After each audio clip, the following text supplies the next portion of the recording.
The state of the economy today is deeply worrying. The last quarter's GDP growth rate of 5% signals that we are in the midst of a prolonged slowdown.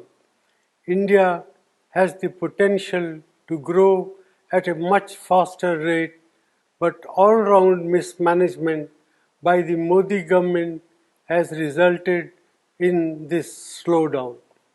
It is particularly distressing that the manufacturing sector's growth is tottering at 0.6%.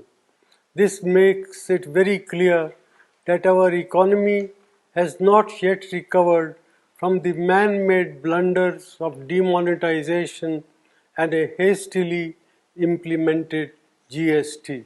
Domestic demand is depressed and consumption growth is at an 18-month low. Nominal GDP growth is at 15 years low. There is a gaping hole in tax revenues. Tax buoyancy remains elusive as businessmen, small and big, are hounded and tax terrorism continues unabated. Investor sentiment are in doldrum.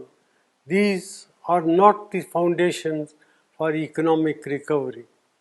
The Modi government's policies are resulted in massive jobless growth. More than 3.5 lakh jobs have been lost in the automobile sector alone. There will similarly be large-scale job losses in the informal sector, hurting our most vulnerable workers. Rural India is in terrible shape.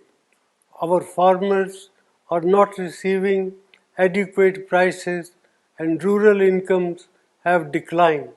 The low inflation rate that the Modi government likes to showcase comes at the cost of our farmers and their income by inflicting misery on over 50% of India's population. Institutions are under attack and their autonomy is being eroded. The resilience of the Reserve Bank will be tested after its record transfer of rupees 1.76 lakh crore to the government, which claims that it does not have a plan on what it will do with this windfall. In addition, the credibility of India's data has come under question under this government.